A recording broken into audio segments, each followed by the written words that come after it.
The Dental Brief is brought to you by Omni Premier Marketing and the amazing guests who bring wisdom and advice that you can put to use to take your business and practices to the next level.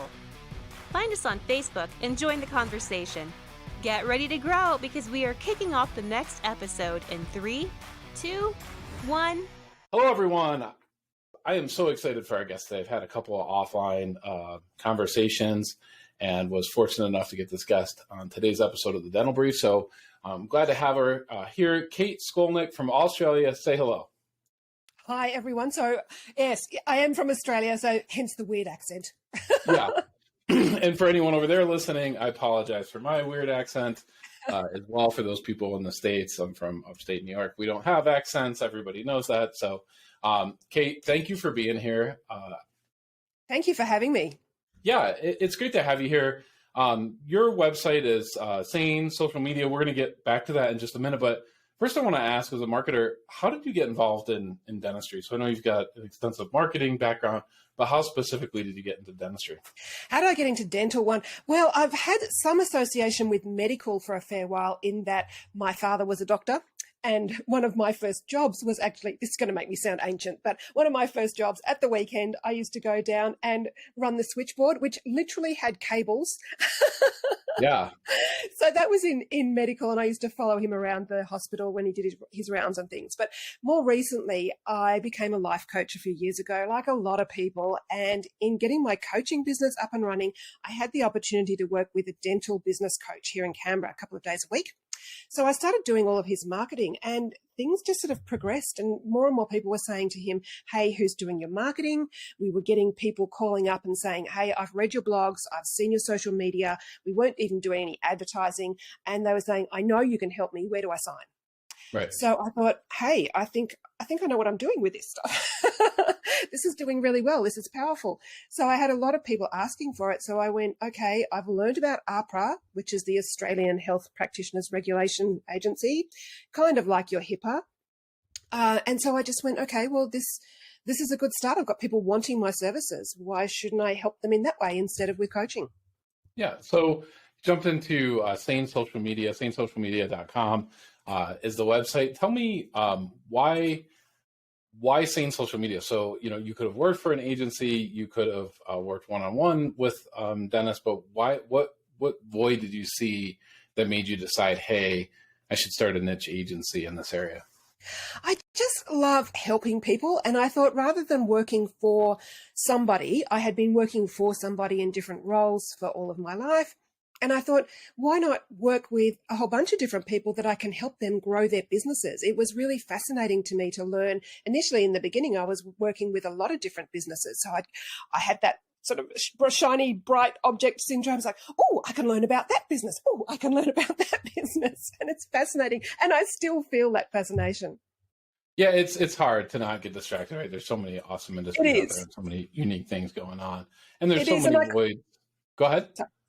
I could see so many businesses were going insane trying to deal with social media. It was just driving them mad. So I went, well, okay, sane social media. Sure. Or when you're shopping for something for yourself and you realize, wow, the marketing in this industry is horrible, right? It's hard to not want to jump into that. So from what I've learned from everybody that we've had on the program from Australia and from offline conversations, pretty much the problems that are going on in Australia, the practices are facing, the dentists are facing, are very similar, if not the same, that's happening on here in the States and the rest of the world for that matter.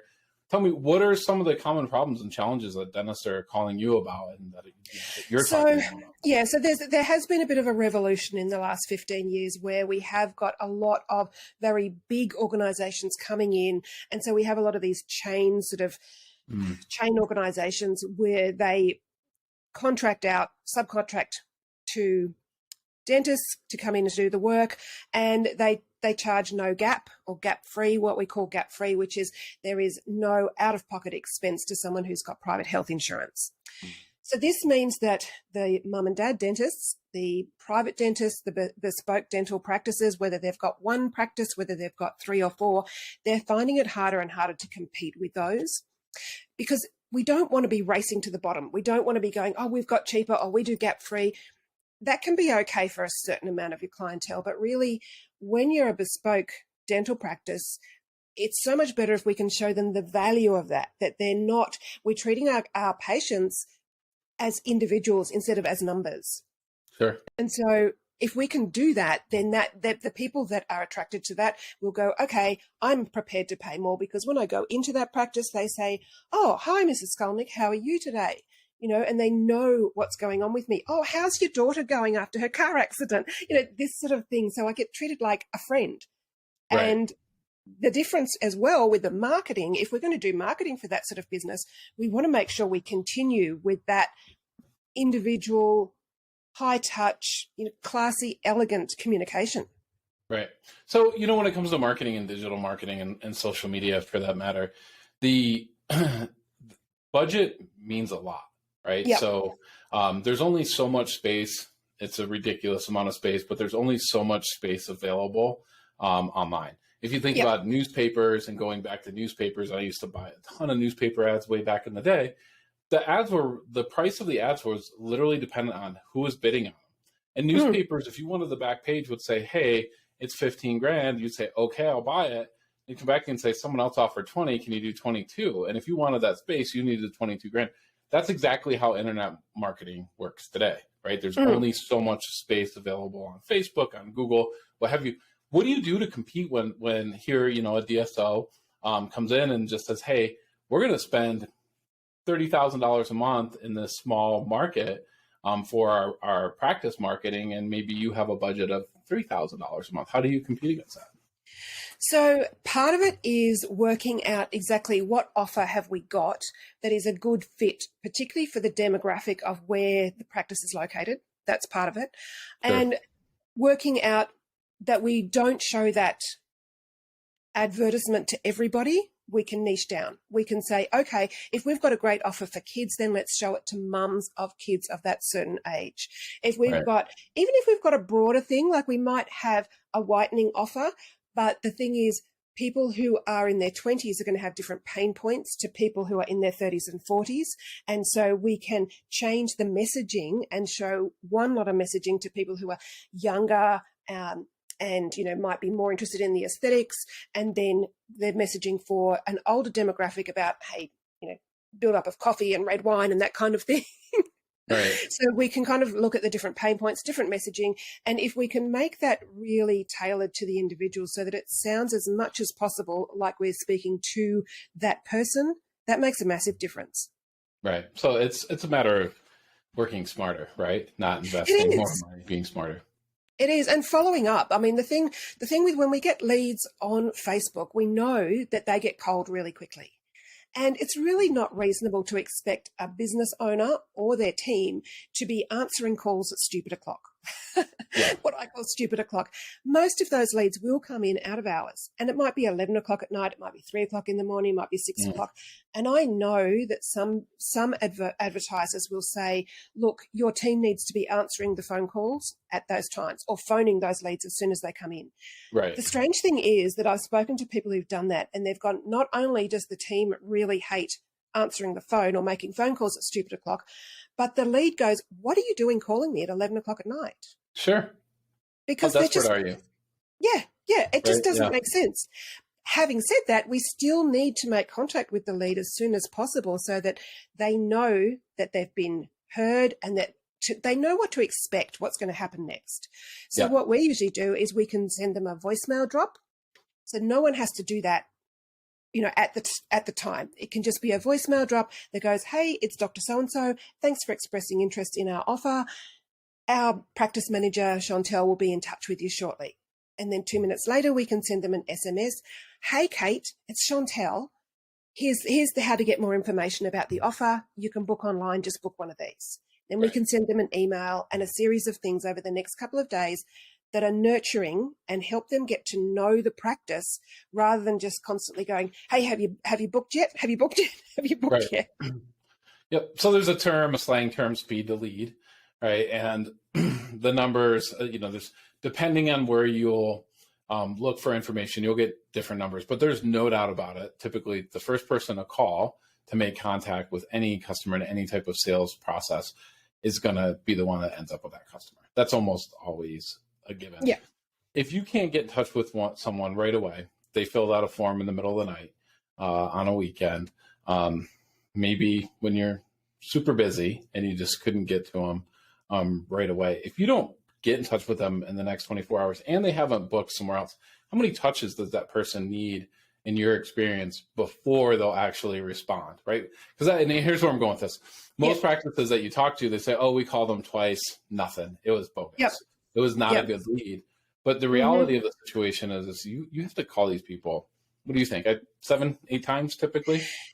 It can do. It depends a little bit on a number of factors. One is how long you've left it. Actually, I can't find this research, but I did come across research a couple of years ago that said if any business that gets a lead on Facebook, if they don't make contact till 24 hours later, then any attempt by that business to contact the lead is actually detrimental to the business and you'll never get them back. So I thought that was very interesting. So certainly it depends on whether we've made contact in the beginning there. So if they fill in a form on Facebook and they get an SMS within a few minutes going, hey, thanks for this, here's how you take the next steps, then they already know who we are. If they then get a phone call from that same number, then that number is kind of known to them. They don't have to have saved it in their phone, but they have already received a text message from it. So they know, it's a kind of a known number.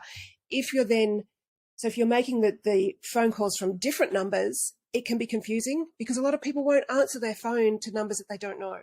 Right. So yes, making a couple of phone calls, it's a good idea if we have as much as possible automated, then the practice doesn't have to do as much of the heavy lifting and the team can then just make the phone calls and leave a voicemail saying, hey, I just wondered if you had any questions. Can I help you with booking?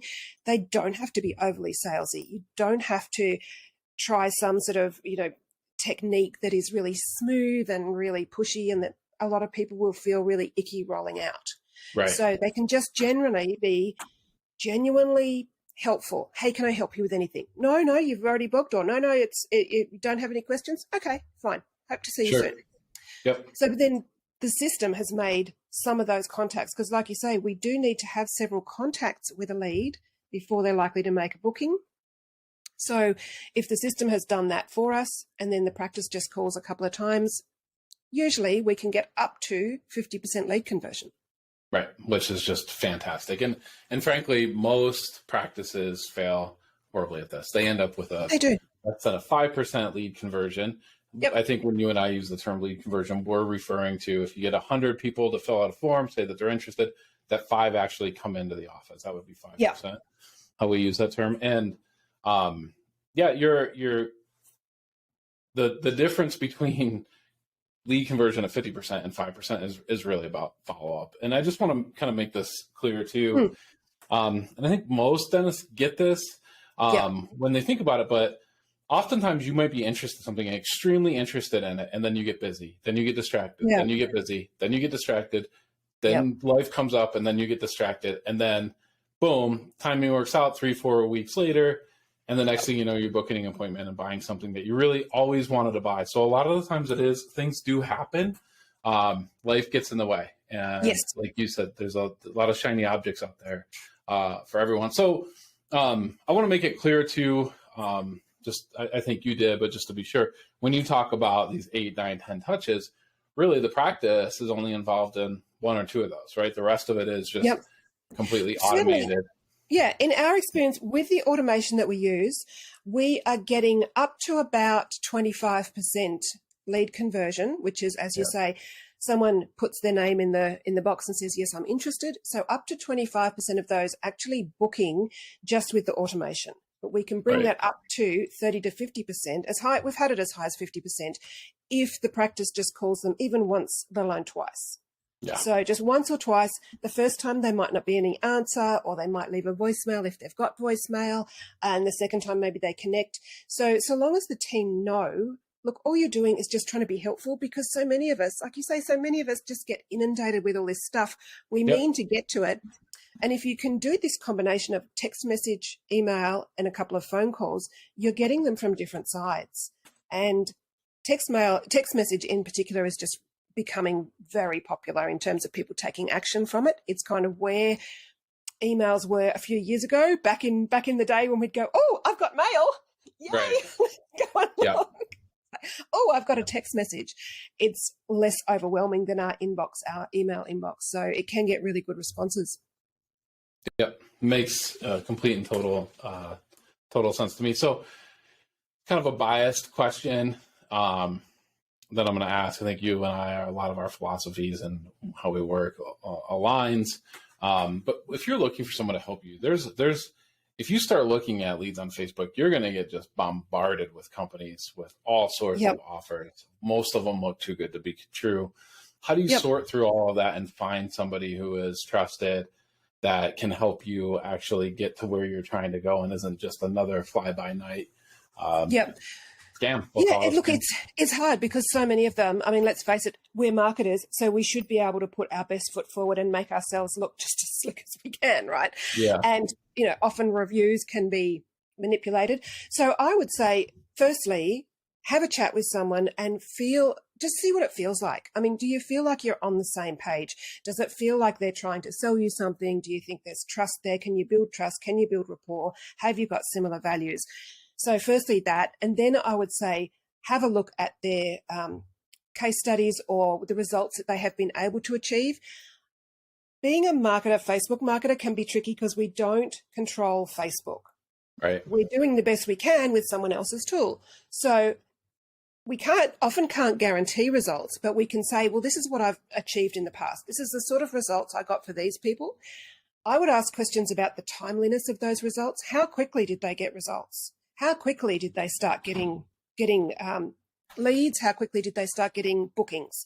Because I spoke to someone recently who was spending $3,000 a month and had been for 5 months and said, I'm locked into a 12-month contract and I haven't got a lead yet. So, and she didn't know what the problem was. So I would say, have a look at the case studies if they've got them, which they should do. And even if you're still unsure, see if they've got someone that you can speak to. I mean, can I speak to one of your existing or previous clients? Right. Can I speak to one or two of them? Because they will have, a lot of experience to share with you, their customers. So it's just very similar to hiring a person in your clinic. We often have written references, or we can look at their LinkedIn or Facebook or whatever. But is there anything better than calling someone who's actually worked with that person and saying, so tell me about Patrick. Right. Yeah. What were the great things about working with him? Was there anything that I need to know? Yeah. 100%. I think that's terrific advice. One more time, the website is sanesocialmedia.com. It's a great name. Folks, go ahead and check it out. There's a free assessment that you can sign up for right on the homepage. Really easy to find. Cate, thank you so much for being here. I appreciate it. Thank you for having me. I've really enjoyed it.